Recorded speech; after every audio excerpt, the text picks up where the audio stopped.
What's up, YouTube? This is Too Raw for TV. Alright, so before I get into this video, I want to give a shout out to Young Ton for his donation to the channel. And I am glad that you have enjoyed my videos for today, bro. You know what I'm saying? I try to do the best videos I can for you guys, alright? So, like I said, I appreciate your contribution. And I appreciate everybody that has contributed to my channel um, over the past year and has supported my channel over the past several years, going all the way to the beginning in some instances, man. So, all right, this is something that I just been thinking about ever since I made the Paul Pierce video. Okay, um,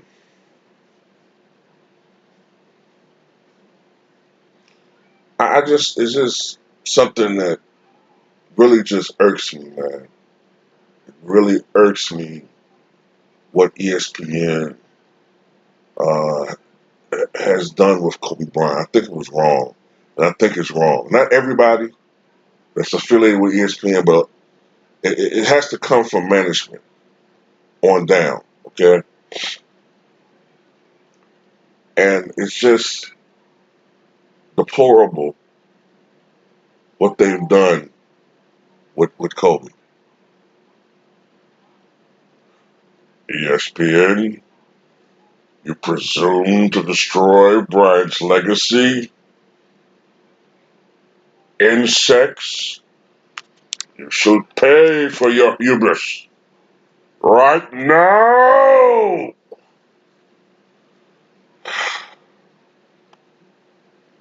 Love Apocalypse. Nah, but in all seriousness though, um, this is what gets me. Paul Pierce put out his top 5 list. And like I said, if you go around looking for articles, you can't even find his top 5 list. You'll just see a bunch of articles by LeBron dick riders who just shit on Paul Pierce for his opinion. The one that really pissed me off is the article that called him a role player. That's the most opinionated fucking hot garbage trash I've ever seen in my goddamn life. The garbage that comes out of ESPN and to a slightly lesser extent Fox Sports, both of them trash to me. It's just ridiculous. But Paul Pierce's top 5 is actually understandable. Even if Paul Pierce has a petty grudge against LeBron, okay, that's Paul Pierce. But it's funny, these guys, all these LeBron apologists, they didn't have the same reaction when Isaiah Thomas had Jordan 4th on his top 5 players he played against. Right?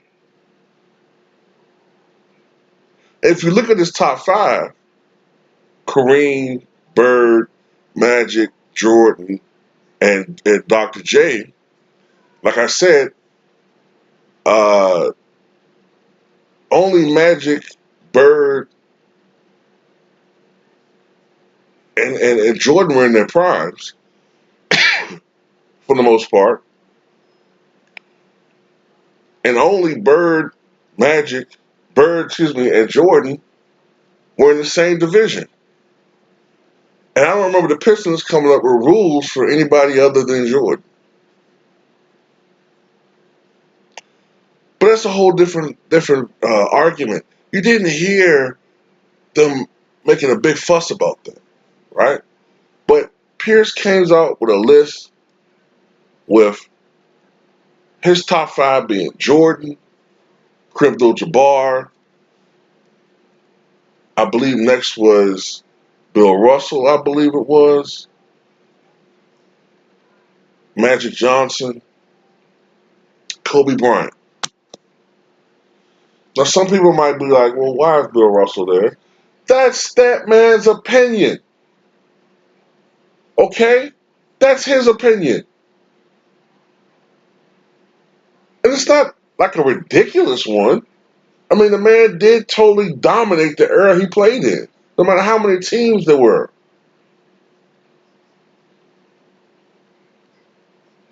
I wouldn't have him that high, but that's his opinion.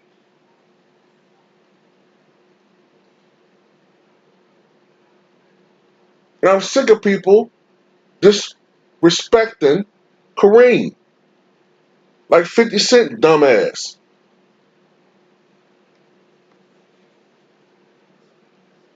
But this is the thing, guys.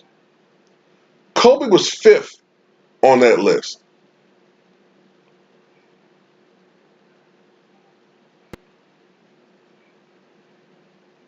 Now,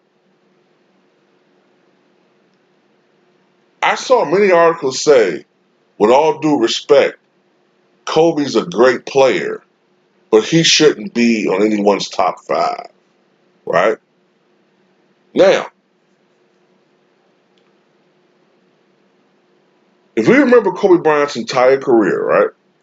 From the time he was drafted in 96 all the way to the end, who's the one guy that he was compared to?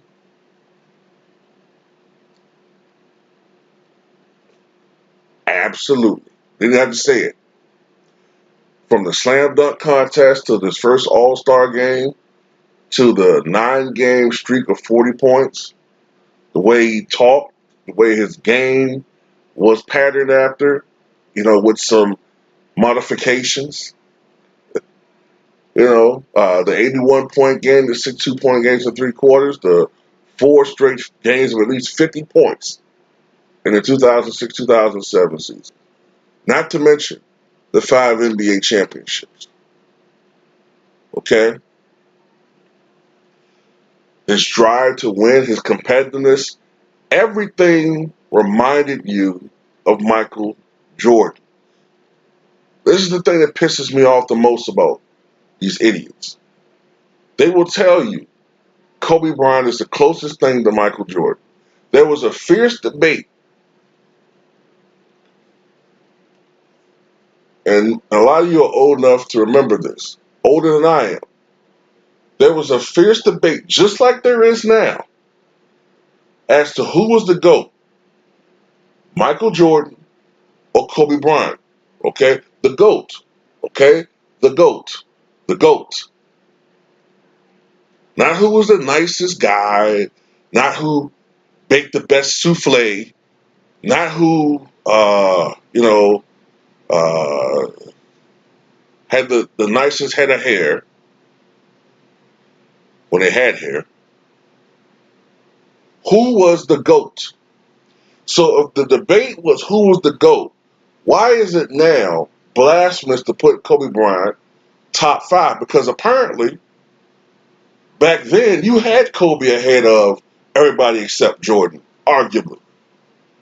Now all of a sudden he's not worthy of being in the discussion anymore? What happened? What caused this tumble, if you will? Well, there's a couple of things I think happened. Number one,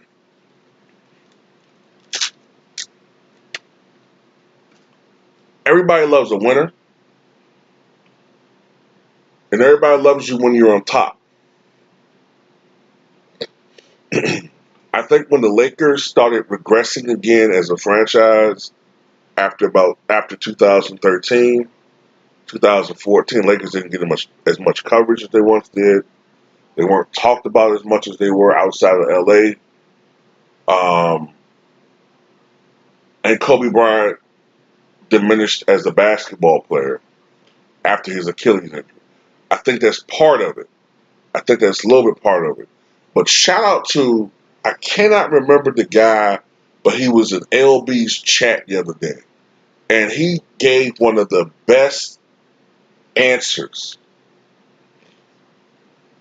and one of the best observations as to why ESPN did their about face and 180-degree turnabout on Kobe.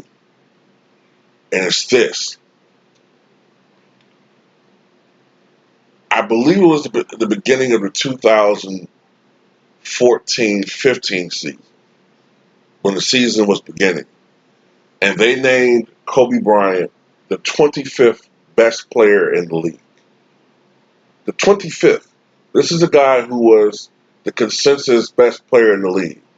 Now, I understand by that time he wasn't the best player in the league anymore. But 25th? So Kobe, when asked about that, called ESPN, quote, a bunch of idiots. So, these desk nerds, these stat point dexters, took offense to that. The Nick Wrights and all those other guys. And the very next year, they have Kobe ranked 93rd overall in the NBA. 93rd. I mean, he was behind like guys like Luol Deng, who was finished by that time, basically. Luol Deng and some other guys, you know. I mean, some guys that aren't even in the league anymore.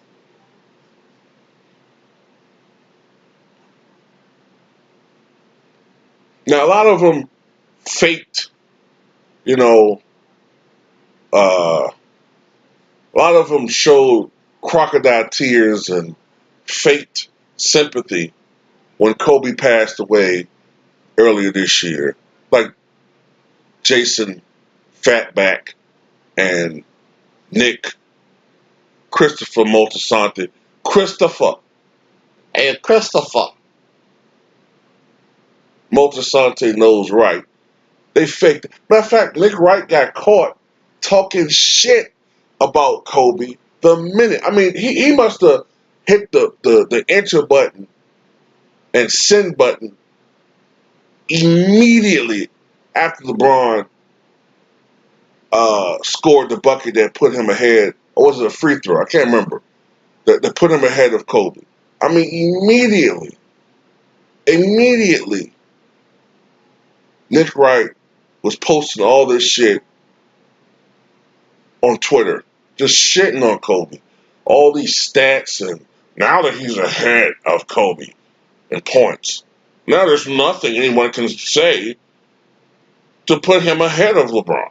I mean, he's just LeBron. If you look at VORP, and if you look at the Isosceles Triangle Index, if you look at the Magellan's uh, Code of Conduct Empathy Index, I mean, LeBron is just vastly ahead of Kobe.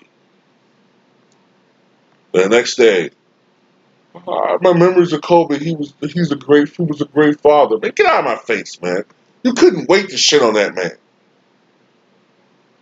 And that's why I don't like that motherfucker. That's the real fucking reason. Not only because I think he's just a piece of, not only because I don't like his debating style, but I didn't like the fact that he couldn't wait to shit on Kobe the moment LeBron passed him the scoring.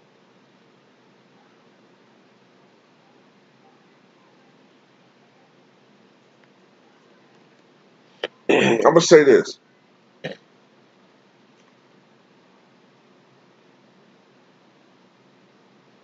Because LeBron James' role, in my opinion, because of his role in the offense and his longevity, of course, in many ways, he's going to have a lot of longevity stats. So at the end of the day, he's going to have more rebounds, assists, steals, points, you know, because of the rule changes, you know, and he's at his right to take advantage of these rule changes. I think anybody that's smart would do it. But you got to mention it because the rule changes. All right. His field goal percentage is going to be higher than a lot of these other guys. Okay. But at the end of the day, the eye test, the eye test tells me that he's not better than Kobe. He might be more dynamic because of his size. Okay. He may be more, he's more unique. He's more of a, I guess what you would call a transformative player. We haven't seen a guy like LeBron before. Like I said, he's more dynamic and he's a unique player. I give him all the credit in the world. But to me, he's not a better basketball player. Kobe Bryant is outside of the only other guy I've ever feared. And by that I mean I was rooting against him watching him play because maybe I was going for the other team. I've never feared anybody like Kobe. Kobe, and it didn't matter what Kobe was shooting. Kobe could be shooting 4 for 18. And let me say this too about Kobe. Because people like to talk about his field goal percentage. Now, I only talked about those things in my videos because people were comparing him to Jordan. All right, so I was comparing him to Jordan, saying, look, I don't think he's as good as Jordan, but that wasn't to say that I thought that he wasn't a great basketball player, which he was. But I'll tell you this though, people talk about his 44.7% career percentage. Is that a great percentage? No, it's not a great percentage. But you got to remember that Kobe usually, a lot of times, took shots that were hard. You know, his shot selection sometimes wasn't the best, in my opinion, from you know a purist point of view. But Kobe's confidence was to the point where he felt like him shooting over two defenders was a better shot than an open shot from Samaki Walker or Smush Parker. Okay, that's just how he was. Okay, his confidence was unbelievable. And also, it wasn't as easy for him to get shots off as Mike was. Mike was a guy blessed with some of the greatest athleticism you'll ever see in a player ever. Kobe was athletic too, but he wasn't quite as athletic as Mike. He couldn't jump quite as high as Mike. He couldn't leap quite as high. Everything was a little bit more difficult for Kobe. But Kobe still had a Hall of Fame career. He still won more championships than LeBron. All right? And you can't take that away from him, ESPN. Don't let ESPN, with all of these LeBron James look, just look at something. Okay, all you guys who think I'm way out there, just look at something. You have a show, okay, on ESPN and Fox Sports. First of all, you have a show with Chris Broussard and Nick Wright. Nick Wright is a known LeBron tar, one of the top ones. Chris Broussard's not necessarily as big as one, but he's a huge LeBron fan, okay? And he shows it. And he definitely prefers LeBron over Kevin Durant. Remember, that's the same guy that was telling you, trying to convince people that Curry was a better and more dynamic player than Durant. Curry was better and more dynamic than Durant. All right? Then you have uh, Shannon Sharp. Then you have Jason Whitlock. Okay? Then you have the guy that looks like a field mouse. I can't remember his damn name. All right. Then you have Jay Williams. Now you have Kendrick Perkins.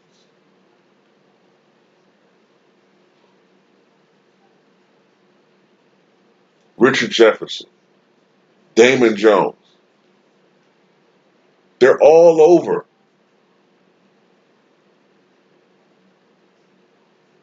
You know what I'm saying? Don't you think it's interesting that all of these former LeBron James teammates and all of these LeBron James pomp cheerleaders are now analysts on ESPN?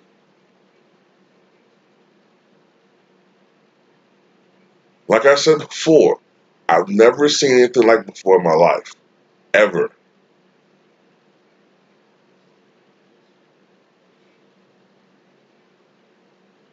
So that's all I gotta say, man.